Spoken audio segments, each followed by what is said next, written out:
नमस्कार, आदाब, सत श्री अकाल। मैं हूं आपका दोस्त और होस्ट कारीगर दोस्त।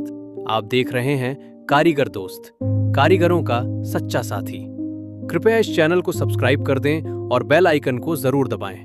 और हाँ, अगर आप किसी भी विषय पर वीडियो देखना चाहते हैं तो कमेंट बॉक्स में जाकर हमें मैसेज करें। दोस्तों, एक्सपोर्ट सीरीज के अंतर्गत आज आपको मेरे सहयोगी बता रहे हैं इंपोर्ट एक्सपोर्ट कोड कैसे लिया जा सकता है और ऑनलाइन आवेदन की क्या प्रक्रिया है। तो देखते हैं आज का वीडियो। सोचिए, किसी के पास कोई कमाल का हुनर है, कोई स्थानीय शिल्प है और वो उसे दुनिया के बाजार तक ले जाना चाहते हैं। तो आज हम इसी पर बात करेंगे कि इस सफर का सबसे पहला और सबसे जरूरी कदम आखिर है क्या। देखिए, भारत की जो कला है, जो हैंडीक्राफ्ट्स हैं, उनकी तो पूरी दुनिया दीवानी है, बहुत मांग है।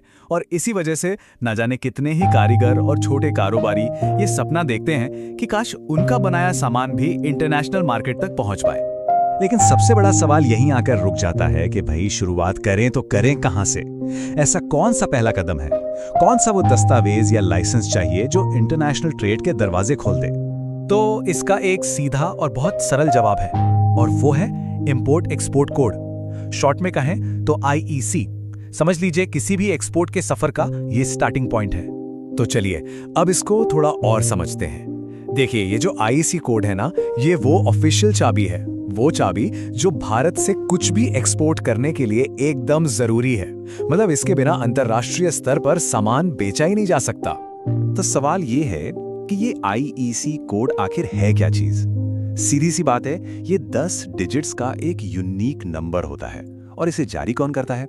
इसे जारी करता है directorate general of foreign trade, यानी कि DGFT। एक तरह से ये बिजनेस की दुनिया में एक पहचान की तरह काम करता है। अच्छा, तो अब सवाल ये है कि इसकी जरूरत पड़ती किसको है। देखिए, अगर कोई हैंडीक्राफ्ट्स, कपड़े, खेती से जुड़े प्रोडक्ट्स या सच कहूं तो कोई भी सामान देश से बाहर भेजना चाहता है तो उसे IEC कोड चाहिए ही होगा। और पता है सबसे अच्छी बात क्या है कि छोटे से छोटे कारीगर और उद्यमी भी इसे बहुत आसानी से बनवा सकते हैं। चलिए अब अगले स्टेप पर चलते हैं, देखते हैं कि इसके लिए तैयारी क्या क्या करनी है। प्रोसेस को एकदम स्मूथ बनाने के लिए ना कुछ बहुत ही बेसिक डॉक्यूमेंट्स हैं जो पहले से तैयार रखने चाहिए। और घबराने की कोई बात नहीं है, कोई बहुत मुश्किल डॉक्यूमेंट्स नहीं चाहिए। बस पैन कार्ड, आधार कार्ड, बैंक अकाउंट की डिटेल्स, एक कैंसल्ड चेक या फिर बैंक का सर्टिफिकेट और एड्रेस प्रूफ। बस ये वो चीजें हैं जो आजकल आमतौर पर हम सबके पास होती ही हैं। ठीक है, डॉक्यूमेंट्स की बात हो गई। अब आते हैं मेन चीज पर, ऑनलाइन अप्लाई कैसे करना है। और यकीन मानिए, ये प्रोसेस इतना सीधा और सिंपल है ना कि इसे कोई भी कर सकता है। प्रोसेस बिल्कुल साफ है। सबसे पहला काम DGFT की ऑफिशियल वेबसाइट यानी www.dgft.gov.in पर जाना है। वहां इंपोर्टर या एक्सपोर्टर की तरह रजिस्टर करना होगा। इसके बाद अपना पैन, मोबाइल नंबर और ईमेल को OTP से वेरीफाई करना है। बस फिर अपने बिजनेस, एड्रेस और बैंक की डिटेल्स भरनी है, डॉक्यूमेंट्स अपलोड करने हैं और जो भी फीस है वो पे कर देनी है। और अब शायद मन में सवाल आ रहा होगा कि इस सब का खर्चा कितना है।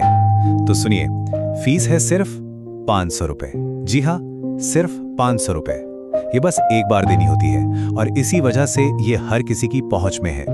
और एक और अच्छी बात बताऊं, एप्लीकेशन जमा करने के बाद लंबा इंतजार बिल्कुल नहीं करना पड़ता। आमतौर पर बस 1 से 2 दिन, जी सिर्फ 1-2 दिन के अंदर अंदर IEC कोड मिल जाता है। तो ठीक है, एप्लीकेशन अप्रूव हो गई। अब आगे क्या? बस यही से असल में एक्सपोर्ट का सफर शुरू होता है। जैसे ही एप्लीकेशन अप्रूव होती है, IEC कोड डिजिटली जारी कर दिया जाता है। इसे तुरंत एक PDF फाइल की तरह डाउनलोड किया जा सकता है और फिर अपने बिजनेस के कामों में इस्तेमाल करना शुरू किया जा सकता है। कितना आसान है। और ये सोचना ही कितना मोटिवेटिंग है ना कि आज भारत के छोटे छोटे गांवों से हजारों कारीगर अपना हुनर पूरी दुनिया तक पहुंचा रहे हैं। मतलब अगर सही जानकारी हो तो कोई भी एक कामयाब एक्सपोर्टर बन सकता है। तो अब सवाल खुद से पूछने का है कि ऐसा कौन सा हुनर है, कौन सा प्रोडक्ट है जिसे दुनिया के सामने पेश किया जा सकता है। क्योंकि हो सकता है किसी की कला का इंतजार पूरी दुनिया कर रही हो। कारीगर दोस्तों, ये वीडियो कैसा लगा हमें कमेंट करके जरूर बताएं। आपका बहुत बहुत धन्यवाद। आप सभी स्वस्थ रहें, सुखी रहें। हुनर हैं तो रोजगार हैं, रोजगार हैं तो आत्मनिर्भर हैं।